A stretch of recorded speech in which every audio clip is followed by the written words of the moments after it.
China anunció que bloqueará a Taiwán por 3 días, tras la llegada a Taipei de la presidenta de la Cámara de Representantes de los Estados Unidos, Nancy Pelosi. Desde el gigante asiático aseguraron que la visita de Pelosi tendrá un impacto político atroz. Durante 3 días, entre el 4 y el 7 de agosto, realizarán ejercicios militares que buscarán aislar Taiwán. Esa presión, esa tensión va a ser compleja. El viaje, que no cuenta con el respaldo del presidente Joe Biden, pese a que es demócrata igual que Pelosi, representan 2 poderes del Estado distintos, por lo tanto no depende el uno del otro. Bueno, es el primer viaje de un funcionario estadounidense de tan alto rango en décadas. Los medios locales informan que Pelosi se reunirá con la presidenta taiwanesa el miércoles por la mañana antes de ir al Parlamento de la isla y al Museo de los Derechos Humanos. Todo un tour, un conjunto de hechos de alta connotación política. El líder demócrata, o la líder, disculpe, comentó en su cuenta de Twitter que su visita honra el compromiso inquebrantable de los Estados Unidos de apoyar la vibrante democracia de Taiwán. Hay que estar atentos a este hecho. Cuando el día termina, comienza medianoche.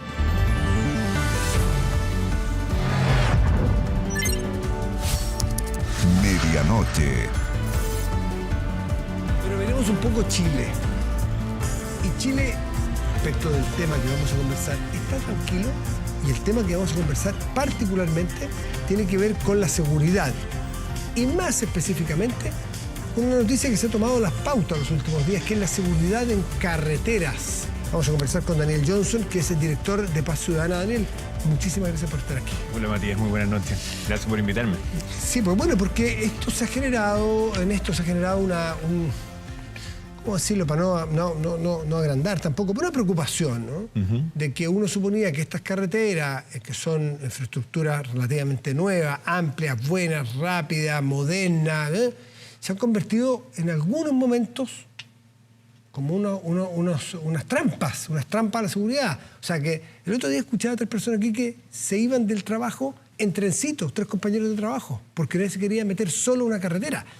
Eso es nuevo, ¿o no? Sí, totalmente. A ver, los delitos de los portonazos y las encerronas son delitos que ya llevan un tiempo instalados en Chile, o sea, digamos 10 años, pero las características del delito han ido cambiando.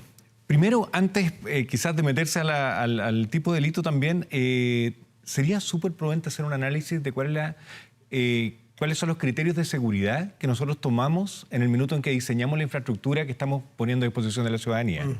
Me preocupa ahora, entregamos Abo el fin de semana, empezó a usarse esa carretera nueva y la verdad, no he tenido todavía la suerte de recorrerla. Yo sé. Pero me gustaría ver también si esas salidas y entradas tienen las dimensiones necesarias para poder escapar de un caso como este, tienen la iluminación suficiente, la vigilancia suficiente, porque son cosas que es muy difícil de corregir. Ahora escuchábamos esta discusión entre las autoridades y las autopistas diciendo que tenían que hacerse cargo, pero la verdad es que cuando uno no parte desde el comienzo con un diseño que es preventivo de delito, las herramientas con que queda para poder prevenirlo después son mucho más limitadas. Ahora, Abo es de hoy. Abo es Autopista Vespucio Oriente. Gracias. Es actual, diseño 2000, debe ser diseño 2015, 18, pues se terminó recién, muy reciente.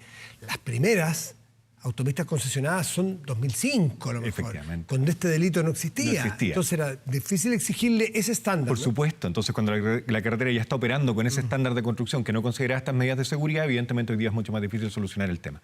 Pero también para poder solucionar esto, tenemos que entender cuál es la dinámica del delito y qué es lo que ha estado pasando.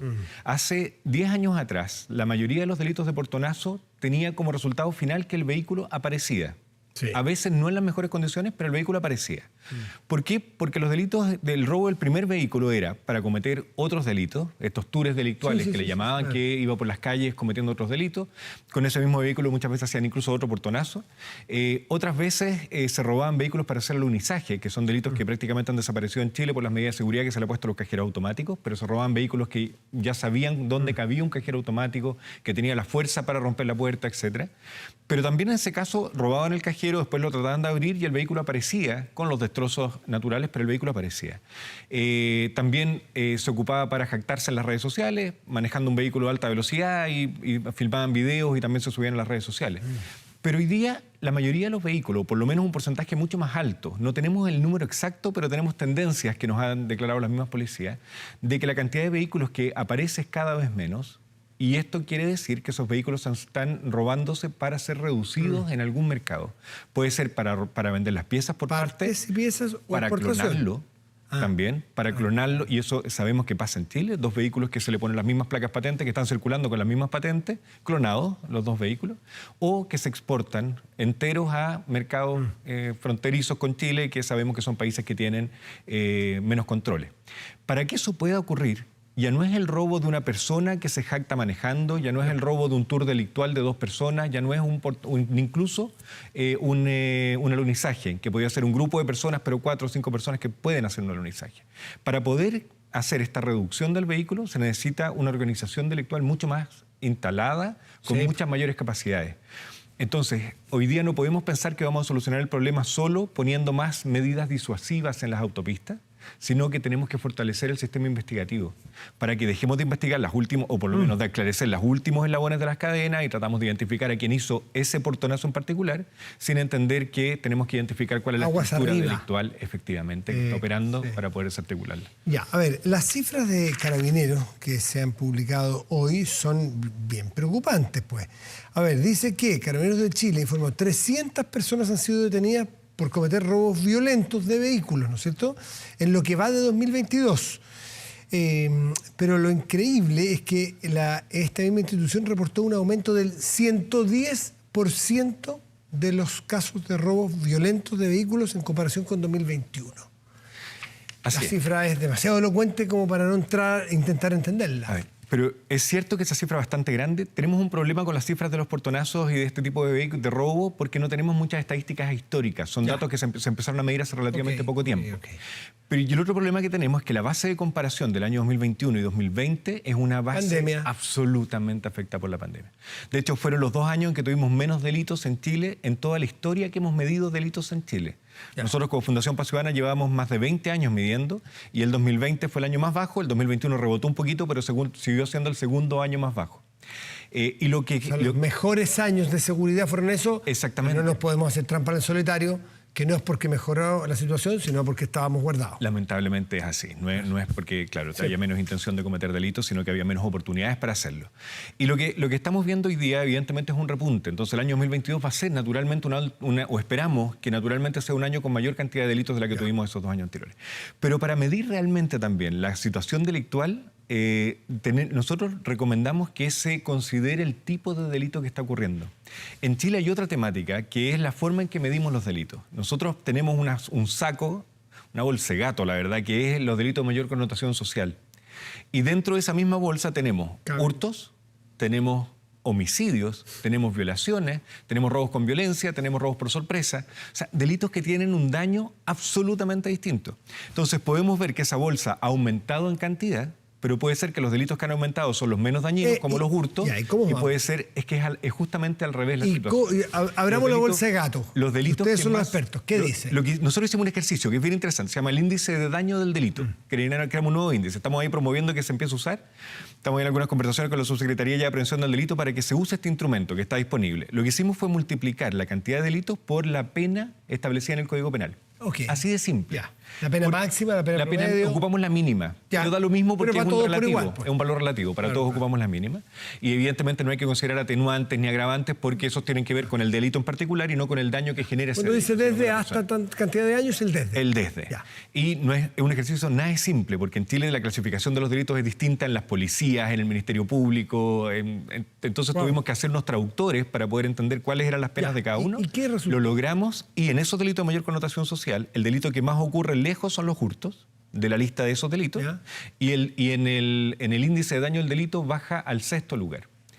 Y los delitos que toman el primer lugar son los robos con violencia e intimidación, que son justamente donde están los portonazos, que son robos con violencia o intimidación, donde el bien robado es un vehículo motorizado. ¿Son los que más ocurren? Los que más daño generan. No son los que más ocurren, de hecho son como el 4º o 5º lugar de ocurrencia en cantidad de delitos. Pero multiplicado por este índice, toman el primer lugar en el delito que está generando un mayor daño. Entonces, lo que pasó en el año 2020 y 2021 es que bajaron en general todos los delitos, El único delito que no bajó, evidentemente, es el delito contra la salud pública, porque no existía antes por la pandemia, pero no bajaron en la misma forma los robos con violencia e intimidación. Esos se mantuvieron bastante constantes. O sea, bajaron los hurtos, bajaron los robos por sorpresa, delitos menos dañinos. Estos delitos que ya son bastante más dañinos, los robos con violencia e intimidación, no bajaron. Y el 2020 subieron de manera muy importante, y lo más preocupante es que continuaron un alza que viene ya desde el año 2013-2014, los homicidios, que son evidentemente el delito que genera mayor daño individualmente, no en el total con este índice que nosotros calculamos, porque son afortunadamente aún relativamente pocos comparados con el resto de los delitos, pero empiezan a subir de manera muy importante y eso nos está generando una duda de si es que la disminución de delitos es verdad, o sea, se correlaciona con una disminución total del daño del delito, o la verdad es que esa disminución de delito, como es en delitos menos graves, al final está manteniendo la situación delictual más o menos igual.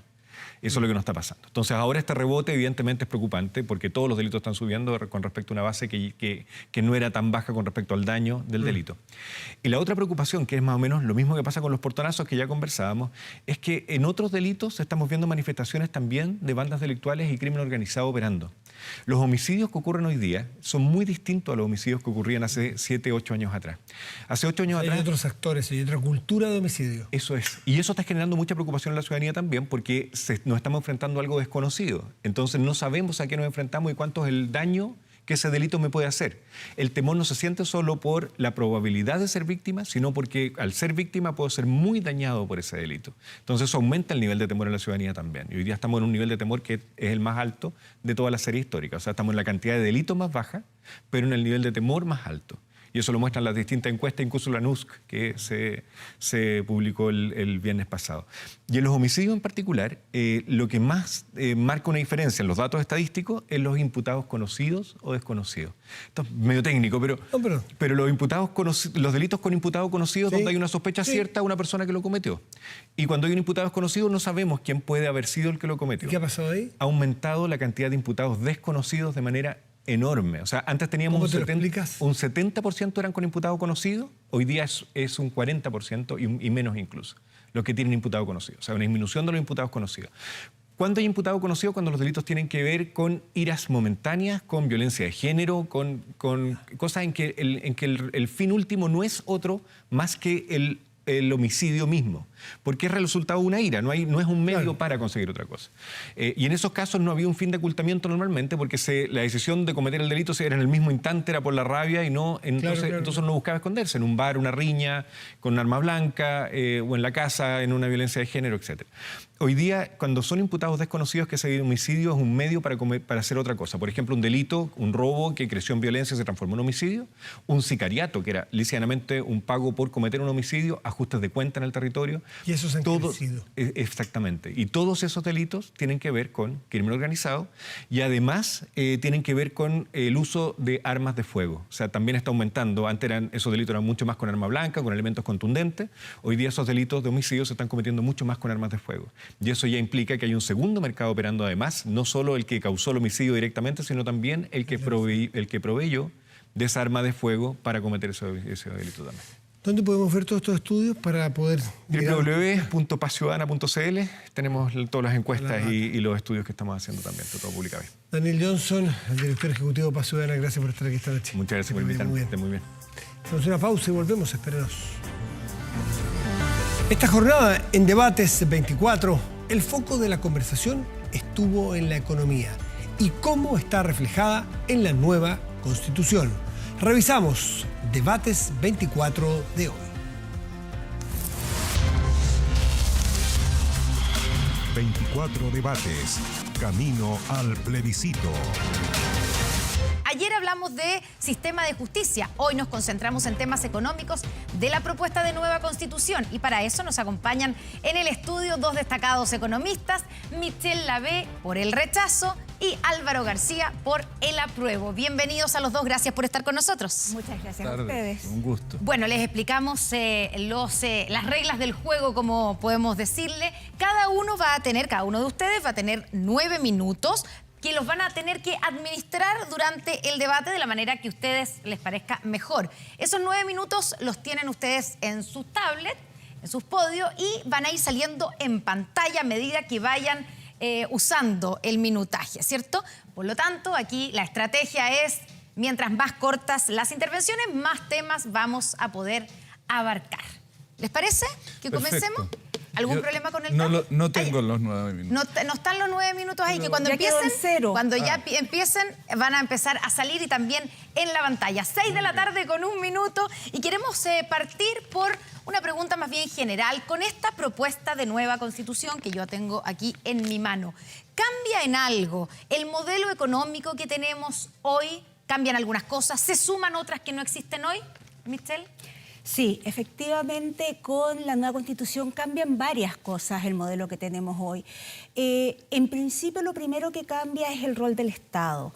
El rol del Estado pasa a ser un rol de empresa que es productora. Y no solo el Estado como gobierno, que es lo que nosotros estamos acostumbrados, sino también las distintas regiones, las comunas, todas tienen un rol que puede ser de empresario. Y en ese sentido el gran problema, la diferencia, porque hoy día también el Estado puede ser empresario, el Estado tiene NAP, ¿no es cierto?, tiene Codelco. La diferencia es que no hay ninguna parte de la Constitución que, a diferencia de la actual, asegure que el Estado no puede hacer competencia desleal, o sea que tiene que participar en igualdad de condiciones. ¿Cuál es el problema de eso? Muy simple, el Estado tiene muchos más recursos, mucho más espalda que cualquier empresa normal y por lo tanto puede competir deslealmente para sacar al mercado, para desplazar la competencia y convertirse en monopolio. Y todos sabemos que los monopolios no son buenos. Álvaro, ¿en qué cambia o no cambia el modelo económico que tenemos actualmente con esta propuesta de nueva Constitución? Cambia muy significativamente respecto de la Constitución que nos rige y la que nos regiría si es que se aprueba el rechazo. Cambia porque reconoce derechos de las personas. Reconoce el derecho a la educación, a la salud, a la vivienda, a la seguridad. Establece obligaciones del Estado para que garantice esos derechos. Ninguno de esos derechos es reconocido por la Constitución actual. Establece derechos de equidad para las mujeres. El país debe avanzar en paridad de género, cosa que tampoco reconoce la Constitución actual. Le da más poder a las regiones, descentraliza el país, cuestión que tampoco reconoce la Constitución actual. Y por último, establece un Estado unitario, pero que reconoce diferencias y por lo tanto busca resolver los problemas que hemos arrastrado históricamente con nuestros pueblos indígenas. Es una Constitución que a mi juicio va a generar una armonía que es indispensable para el desarrollo. Y sobre lo que dijo Michelle acerca del cambio en cuanto a transformar el Estado en un Estado empresario, digamos, de alguna manera. Abre las posibilidades de que el Estado emprenda, pero reconoce las mismas facultades que hoy tiene el Estado, que es básicamente un Estado regulatorio. Ahora, que el Estado emprenda es una tradición histórica en Chile. Nuestra empresa eléctrica, nuestra empresa de acero, nuestros ferrocarriles, nuestra empresa de cobre, buena parte de la agroindustria, fueron emprendimientos del Estado y muy exitosos. Por lo tanto, inhibirse de esa oportunidad, que lo inhibe la Constitución vigente, a mi juicio, es ponerle un freno al desarrollo. No lo inhibe porque, de hecho, igual que en la Constitución actual, para poder convertirse en Estado empresario, tiene que pasar por el Congreso y pedir ley. Es exactamente igual lo que dice la Constitución. Lo que no dice es que el Estado se puede convertir en monopolista a base de competir deslealmente en este caso. Sí, tiene toda la razón Michelle. Si se quiere crear una empresa pública, habrá que producir una ley que la faculte y que, por supuesto, fije las condiciones para que ella opere. Si yo estuviera en el Congreso, ciertamente me preocuparía de que no tuviera poder monopólico. Ahora, si tuvieran que calificar o definir en términos económicos esta propuesta constitucional, ¿cómo lo harían? ¿Es una propuesta pro crecimiento? ¿Es una propuesta pro distribución del ingreso, pro equidad, pro inversión? Álvaro. Yo diría que una propuesta pro desarrollo sostenible. Y por sostenible entiendo un país que se desarrolla en lo económico, en lo social y en lo ambiental y que logra un equilibrio entre esas tres partes. Ese es el equilibrio que nos ha estado faltando. Chile creció mucho durante un tiempo. Recordemos que hace 10 años que Chile prácticamente no crece. Y no crece porque hemos incurrido en problemas ambientales y sociales que detienen el crecimiento. Por lo tanto, lograr una armonía entre el desarrollo económico, social y ambiental es indispensable para que el país progrese y es la principal novedad que trae la nueva Constitución. ¿Michelle? Yo diría que es una Constitución desequilibrada, porque efectivamente asegura muchos derechos que nos faltaba asegurar. Yo en eso estoy de acuerdo, por ejemplo, el de vivienda, que no estaba. Pero es desequilibrada porque en muchas de sus partes dice una cosa pero quiso decir otra, eso es lo primero. Por ejemplo, en vivienda, habla de la vivienda digna, pero nunca habla de la vivienda propia. Y de hecho el problema... Pero en la Constitución actual tampoco. No habla, pero sí está suscrito a los tratados de libre comercio que sí lo hacen. Y a través de la suscripción a los tratados de libre comercio está sujeta a los derechos a vivienda. Ahora, el gran problema es que cuando un juez deba interpretar la ley, se va a la historia de la ley. Y eso lo sabemos porque conocemos cómo funcionan las leyes en Chile. Y la historia de la ley es que se negó en 3 ocasiones las indicaciones, o sea, las correcciones, para que dijera vivienda propia. Por lo tanto, cualquier juez que lea la historia de la ley dice que no se buscaba garantizar la vivienda propia. ¿Álvaro? La historia de la ley no es la historia de la Constitución, es la historia de la ley y cómo se aplica la ley. Y eso es lo que ven los jueces. Y en Chile es indudable que hay derecho a la vivienda propia. Creo que es una de las tantas cosas que se ha buscado levantar en contra de la Constitución que no tiene ningún fundamento en lo que está escrito en la nueva Constitución. Solo déjame decirte que el hecho que tú y yo opinemos distinto indica que hay incertidumbre respecto de ese punto, porque ni yo estoy mintiendo y probablemente tú tampoco estás mintiendo. Pero lo que sí te indica es que hay interpretaciones, y cuando hay 2 interpretaciones de un mismo documento, significa que el documento no es claro. No. Cuando hay 2 interpretaciones, particularmente en este caso, lo que significa es que va a ser aclarado por la ley, como lo señala la propia Constitución en esta misma materia.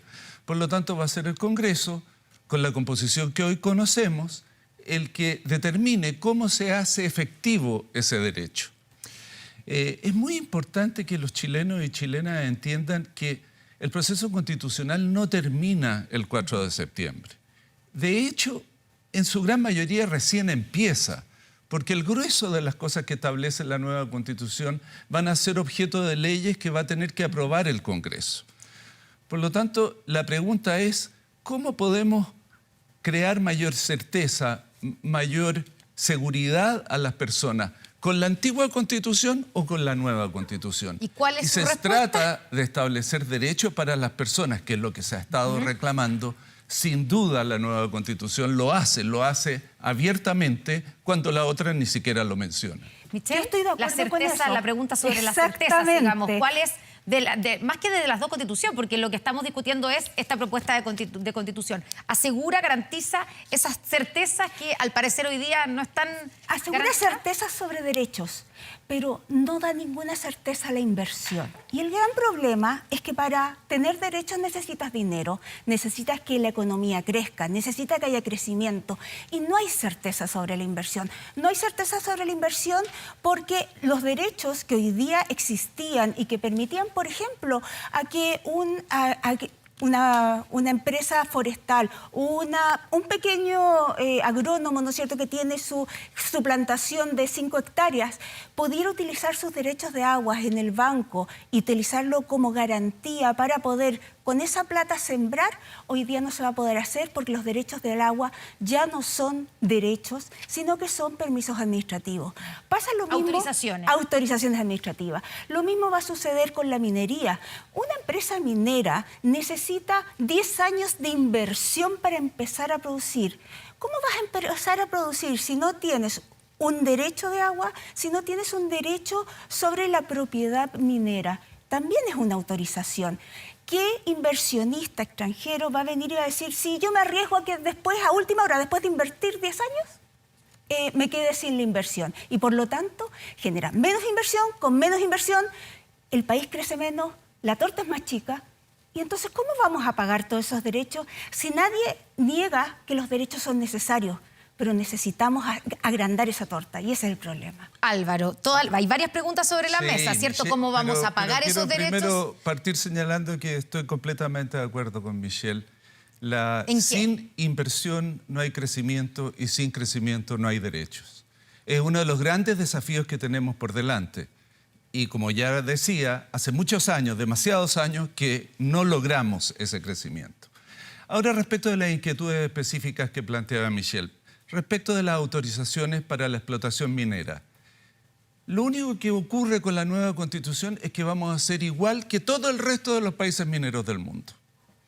La forma en que se establecían los derechos en Chile era única de Chile. Australia, Canadá, Perú, todos los países que compiten con Chile en minería tienen las mismas autorizaciones que va a tener Chile. Ya no concesiones como lo que había hasta el día de hoy. Por lo tanto, no veo ninguna razón por la cual se van a salir de Chile. Porque se van a ir ¿a dónde? A donde le van a pedir exactamente lo mismo que le pedían en Chile. Respecto del agua, este es un tema de crucial importancia por la escasez que tiene Chile. Yo creo que lo primero que tenemos que hacer es reconocer que el sistema que tenemos no funciona. Y, ojo, no funciona no por el cambio climático, porque el 83% de los problemas de agua que tiene Chile se deben a problemas de gestión de agua. Y por lo tanto lo que teníamos que cambiar era radicalmente el sistema de gestión. Y esto no lo inventaron los constituyentes, lo inventó el Banco Mundial.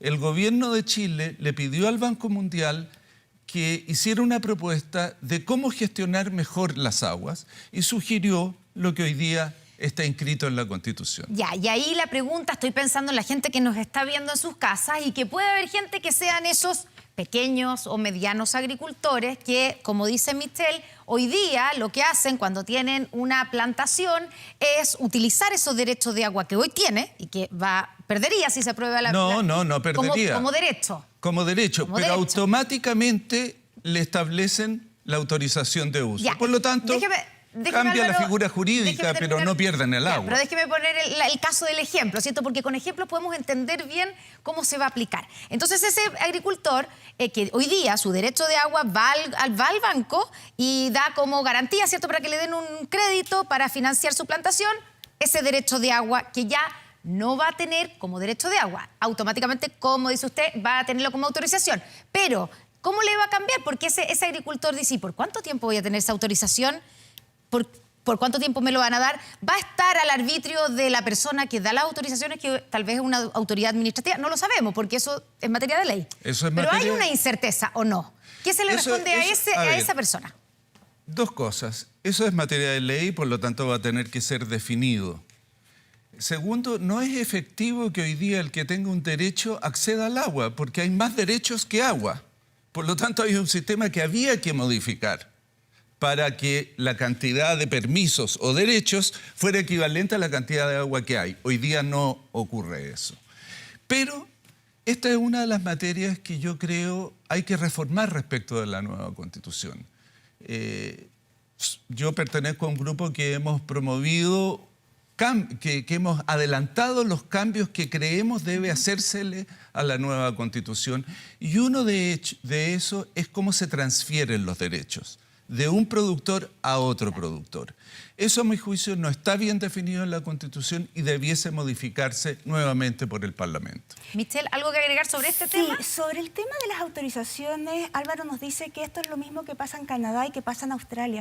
En las autorizaciones mineras. Las autorizaciones mineras. El problema es que no somos Canadá ni Australia y tenemos una historia que nos pesa, que se llama que en algún momento se nacionalizaron las empresas y por lo tanto un inversionista entre ir a Canadá y Australia con el mismo sistema que tenemos nosotros en países que nunca se nacionalizaron las empresas, que no se las quitaron a los extranjeros, van a preferir ir a Canadá y Australia. Bueno, la historia dice lo contrario, porque después de que se nacionalizaron las empresas mineras vinieron a Chile, no a Canadá y Australia. Porque teníamos derechos. Y teníamos derechos distintos. Chile es el principal productor de cobre del mundo. A mí no me cabe duda que las empresas mineras van a seguir invirtiendo en Chile con las nuevas condiciones porque son las que rigen en todo el mundo. Son otras las preocupaciones de las empresas mineras y hay algunas por las que requieren atención. Ahora, vamos a otro tema que también implica en términos económicos. Bueno, el Banco Central, el rol del Banco Central. ¿Queda bien garantizada en esta propuesta de nueva Constitución la autonomía del Banco Central, su conformación, su consejo directivo, Michelle? No, no queda. ¿Por qué? Está en general mucho mejor de lo que uno pudo pensar que quedara, porque en alguna parte habla de la autonomía. Sin embargo, dejaron un párrafo que es muy malo. Y ese párrafo dice dos cosas. Uno, dice que los consejeros deben responder no solo por la inflación y una serie de características que eso es normal, pero además por el bienestar de la población. Y eso es demasiado ambiguo. El problema de eso es que permite que haya acusaciones a los consejeros por parte del sector político. Nosotros tenemos que aprender a diferenciar, a separar el sector político del sector económico. Cuando queremos, lo sabemos todos, cuando queremos, ¿no es cierto?, que la persona sea independiente en su decisión, no podemos dejar que alguien lo destituya porque no le gusta una decisión. Y el problema es que en esto, a diferencia de lo que tenemos hoy día, existe esa posibilidad. Álvaro. Yo primero quisiera aprovechar esta oportunidad para invitar a chilenos y chilenas que se den el trabajo de leer, de mirar la Constitución y de formarse una opinión propia. El país va a tomar una decisión muy importante y es importante que cada uno de ustedes que nos está viendo tome una decisión fundada. Respecto del Banco Central, prácticamente no hay cambios respecto de lo que hoy tiene el Banco Central. Hay una frase que la recuerda Michelle, que dice que en el cumplimiento de la función fundamentalmente de control de precios que debe hacer el Banco Central, debe considerar otras variables, variables que por lo demás ya considera. El medio ambiente es una de las novedades que trae la nueva Constitución, pero el Banco Central anunció ya hace meses que está haciendo estudios de cómo considerar el tema ambiental en sus decisiones. Realmente no hay cambios respecto del Banco Central. Pero hoy día no lo pueden acusar los políticos a los consejeros ni destituirlos. Se pueden hacer acusaciones a los consejeros que los va a dirimir la Corte Suprema como un poder independiente del poder político, cosa que me parece muy saludable. Si hay un consejero del Banco Central que incurre en un grave error o delito, que exista la oportunidad de llevarlo a un juicio transparente en la Corte Suprema como corresponde. Le que tengo que advertir a Álvaro García que le queda menos de un minuto, 40 segundos, Michelle en la B le queda bastante más. Bueno, quiero preguntarles, sabemos que estamos en un momento económico muy complicado, ¿cierto? Con una economía que está creciendo poco y nada y que se viene peor en los próximos meses, con una inflación alta y con una inversión bastante estancada. La pregunta es, ¿esta propuesta constitucional ayuda a mejorar ese escenario? ¿Va a ayudar? ¿Entrega las certezas necesarias para que los inversionistas efectivamente aumenten la inversión? ¿Deja las reglas claras? Michelle. No ayuda por varias razones. La primera es bien obvia, porque tal como lo dijo Álvaro, la Constitución tiene que después estar acompañada de leyes, una cantidad de leyes gigantescas que se deben redactar y por lo tanto mientras no estén redactadas esas leyes va a existir incertidumbre respecto a lo que van a decir esas leyes. En un momento en que tenemos una guerra en Ucrania, un conflicto ahora en Taiwán con China con Estados Unidos por Taiwán, inflación galopante en el mundo. Tenemos además un problema de precios de energía, de precios de grano y crecimiento ralentizado, recesión técnica en Estados Unidos. La verdad es que ciertamente, además que un país esté decidiendo cambiar su sistema económico, agrega una incertidumbre gigantesca. Si ¿Está cambiando el sistema económico? Está cambiando. Porque además, no, porque hay factores que son importantes. La propiedad es el más importante de los factores. No existe libertad sin propiedad. ¿Y aquí no está garantizada la propiedad privada? No está garantizada como debería estarlo en un país en que no se garantizó en el pasado. ¿Por qué? Porque cuando a ti te van a expropiar hoy día, lo que van a hacer es pagarte en el momento, pero no te dicen que te pagan en efectivo o al contado. Es decir, te pueden pagar con un bono a 30 años. Si yo tengo mi casa y mi casa justo queda en un lugar donde va a pasar una calle nueva que quieren hacer, Es obvio que el Estado debe expropiar, pero cuando te expropia, te tiene que pagar lo que vale tu propiedad, no el precio justo. El presidente fue bastante obvio cuando dijo que el precio justo era la mitad del precio mercado. Pero el presidente no es el que fija las reglas. Pero en la nueva eso Constitución. solo te determina nuevamente cuál es la opinión del grupo que redactó la ley, que es Frente Amplio y Partido Comunista.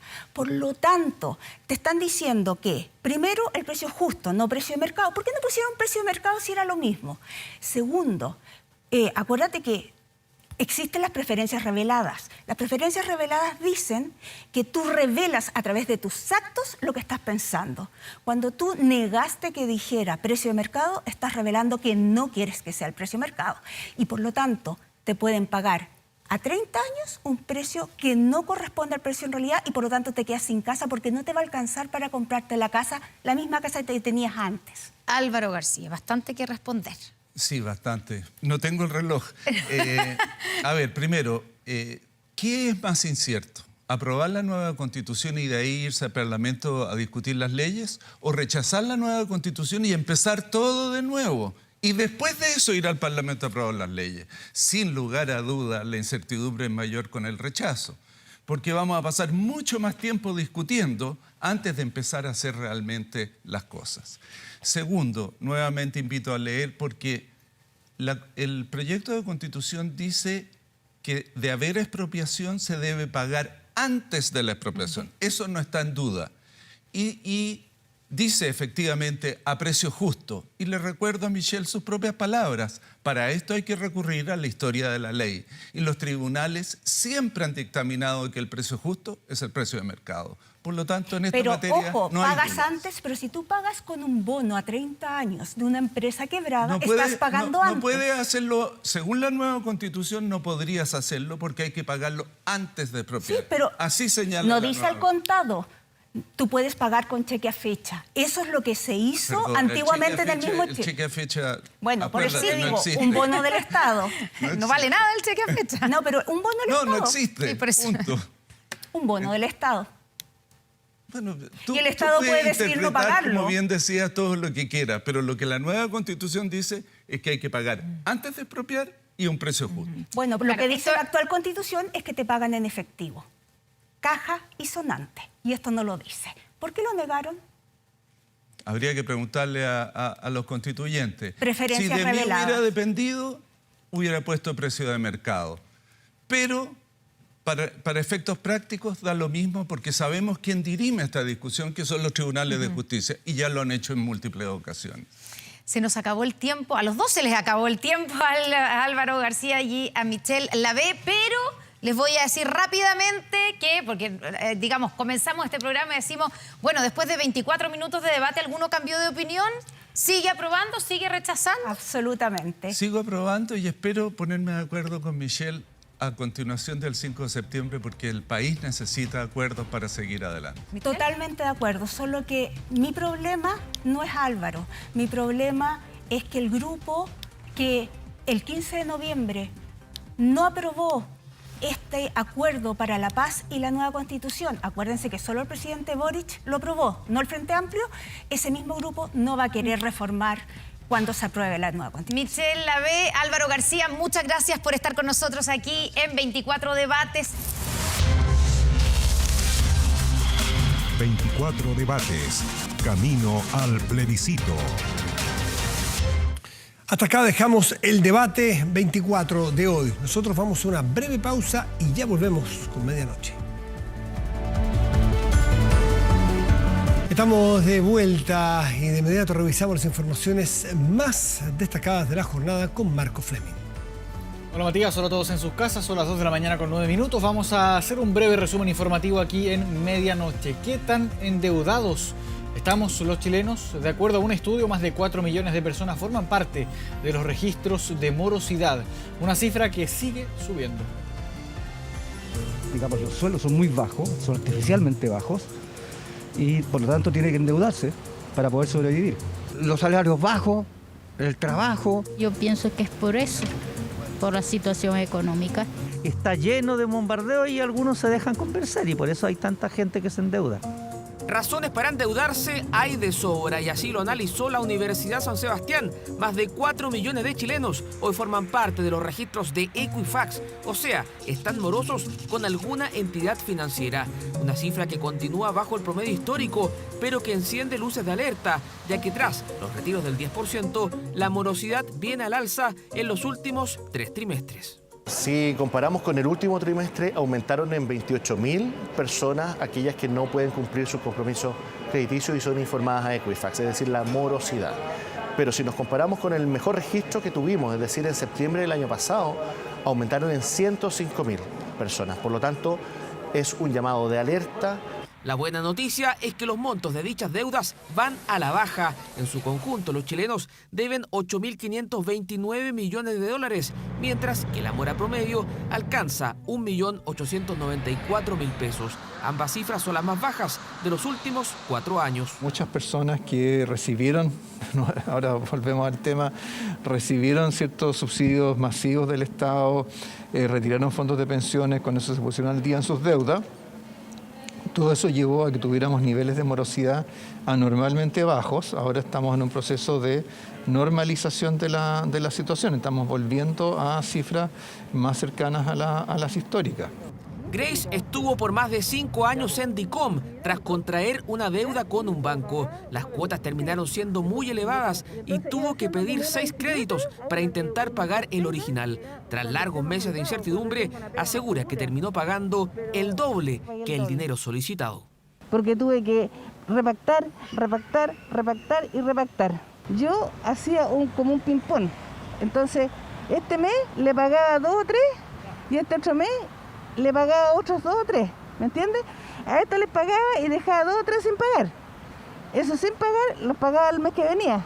Y así me llevaba, para estar más o menos al día y no estar tan atrasada. Una bicicleta al final.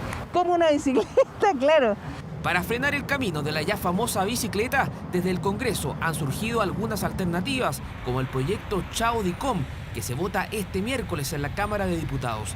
La idea es borrar de los registros comerciales a todos quienes tengan deudas inferiores a los 2,5 millones de pesos. La iniciativa, en todo caso, no agrada a la industria. Aquí vamos a beneficiar a trabajadores, a trabajadoras, a pymes, a pequeños empresarios, a empresas familiares, que le vamos a permitir entregarles una segunda oportunidad para que puedan acceder nuevamente a créditos. Está documentado claramente que un borronazo produce un incremento en la tasa de interés. El año 2012, cuando se produjo el último borronazo, ese incremento fue entre un 0,5 y un 1%.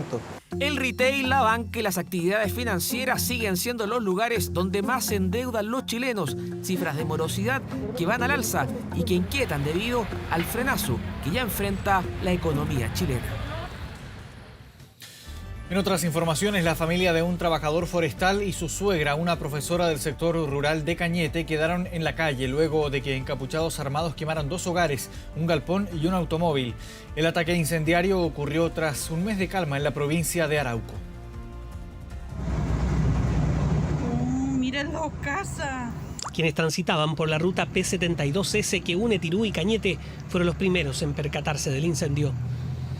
La casa de un trabajador de Empresas Arauco y su suegra, una antigua docente del sector rural Huape, a 30 kilómetros al sur de Cañete, eran víctimas de al menos 9 encapuchados armados. Llegaron y de inmediato encañonaron a los ocupantes. Nos echaron para afuera, sí, pero dispararon la casa primero, toda la casa. Hubiese estado alguien parado, le disparan. Porque nosotros estábamos adentro y pues si hubiese andado yo caminando me llega un balazo. Se está analizando la presentación de una querella, dado que las personas fueron violentadas, según el testimonio de la persona afectada, cerca de 10 a 12 sujetos encapuchados. Una pancarta atribuyó el atentado a la resistencia mapuche lafkenche. El motivo, amedrentar a los trabajadores forestales y en particular al dueño de casa. Prestaba servicios anteriormente como guardabosque de Bosque Arauco. Ahora sigue prestando servicio a esta empresa y ese es el motivo por el cual atacaron brutalmente a su familia. La resistencia mapuche lafkenche es identificada como un grupo radical que se separó de la CAM con intereses en el tráfico de madera. Su mayor golpe fue el atentado de abril contra plantas de áridos y un campamento forestal.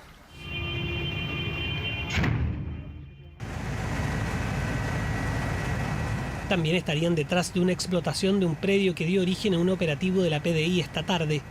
Decomisaron un camión con madera robada y fueron recibidos a tiros en el sector Quelen. Desconocidos cortaron árboles en la carretera de acceso norte a Cañete.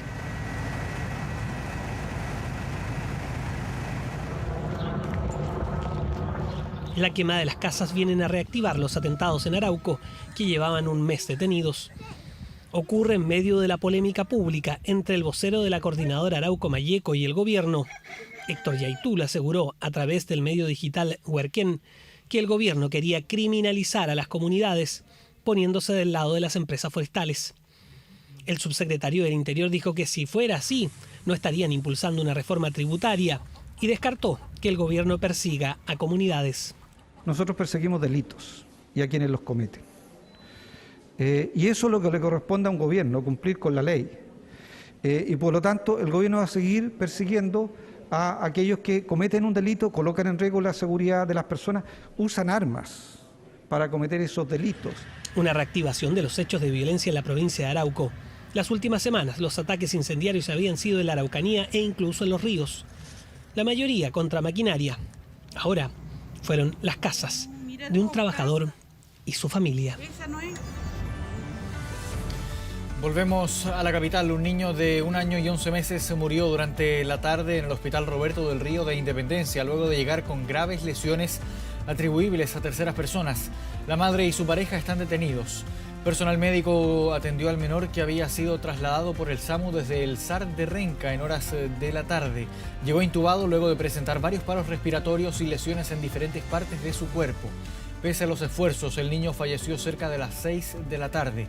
Carabineros detuvo a la madre del niño y su pareja, mientras la Brigada de Homicidios de la Policía de Investigaciones realiza las pericias correspondientes para esclarecer los hechos. SAMU nos entrega la información derivada del SAR de Renca, que este pequeño se habría caído. Se subió a pabellón, salió de pabellón a la unidad de cuidados intensivos, lamentablemente presentó varios paros respiratorios y falleció en el transcurso de la tarde. Y a pocas semanas de conocer los resultados del plebiscito de salida, este miércoles se acordó discutir el proyecto que busca rebajar a 4/7 el quórum para reformas constitucionales a la actual Carta Magna, ante el escenario que pueda ganar eventualmente la opción del rechazo. Esta y otras informaciones las vamos a revisar en la síntesis preparada por Constanza Azun. La Comisión de Constitución acordó tramitar este miércoles el proyecto que busca rebajar el quórum para realizar reformas constitucionales a 4/7. La iniciativa regresó a la Cámara de Diputados después de ser aprobada por el Senado el pasado 20 de julio con 41 votos a favor. La propuesta, presentada por los parlamentarios de la Democracia Cristiana Jimena Rincón y Matías Walker, junto con el senador del PDD Pedro Araya, pretende terminar con los quórums de 2/3 y 3/5 con la finalidad de poder modificar la actual Constitución ante el escenario que gane la opción del rechazo en el próximo plebiscito de salida. En ese mismo contexto, los senadores de la DC, Jimena Rincón, Matías Walker e Iván Flores, ingresaron un proyecto de reforma con el objetivo de garantizar que en el caso que gane la opción del rechazo en el próximo 4 de septiembre, continúe el proceso constitucional. Esta iniciativa, que también cuenta con el respaldo del senador del Partido Socialista, Fidel Espinosa, contempla que el presidente Gabriel Boric, en un plazo de 15 días, envíe una propuesta para continuar con el proceso. El documento también señala que el Congreso tendrá un plazo de 30 días para despachar a ley el proyecto. En la eventualidad de que gane la opción rechazo en el plebiscito de salida del 4 de septiembre, no queremos quedarnos con la redacción actual del 142, que establece que sigue vigente la Constitución que tiene hoy día el país. Y lo que hacemos es establecer un procedimiento con un mandato para que en el plazo de 15 días el presidente de la República envíe al Parlamento una propuesta de mecanismo que nos permita continuar con este proceso. Este proyecto lo que busca es dar certezas al país de que el proceso constituyente va a continuar en caso de triunfar la opción rechazo, como sugieren todas las encuestas de opinión pública, y va a continuar a través de un proceso democrático y paritario. Cuando falta poco más de un mes para el plebiscito de salida, el CERVEL informó que más de 500.000 extranjeros podrán votar el 4 de septiembre. Los habilitados para sufragar en el territorio nacional representan al 3,4% del padrón electoral, porcentaje que ha ido aumentando en los últimos años. Por ejemplo, para el plebiscito de entrada del año 2020, cerca de 379.000 extranjeros podían ejercer su derecho a voto, mientras que para las elecciones presidenciales y parlamentarias del 2021, esta cifra aumentó a más de 449.000. Además, en esta misma materia, se publicó en el Diario Oficial la ley que asegura el transporte público para las elecciones, normativa que también les otorga a los trabajadores del servicio un día compensatorio de descanso.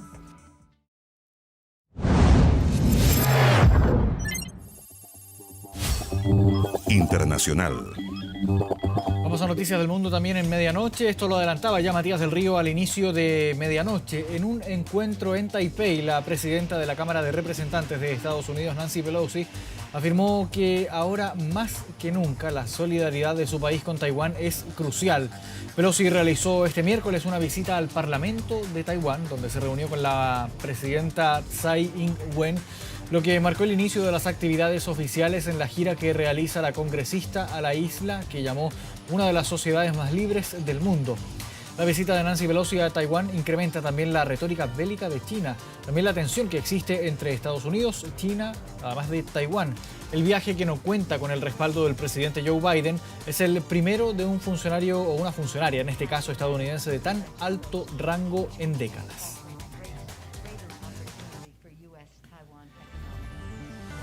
2 de la mañana con 21 minutos. Con esta información llegamos al final del bloque informativo de Medianoche, Matías. Bien, Marco, muchas gracias. Y nos vamos ahora sí a la pantalla grande de nuestro estudio.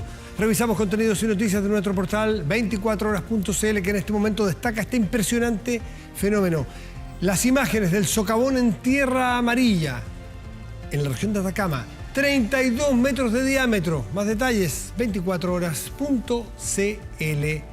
Revisamos el tiempo para hoy en Santiago. Hoy, miércoles 3 de agosto de 2022. Santiago tendrá cielo parcial y con una máxima probable de 15 grados. En tanto, Puerto Natales, en la región de Magallanes, habrá aguanieve y una máxima probable de 5 grados. Con esta información nos despedimos, agradecemos su atención y los dejamos invitados a que sigan atentos a las pantallas de TVN y todas sus plataformas. Muy buenas noches y gracias por venir.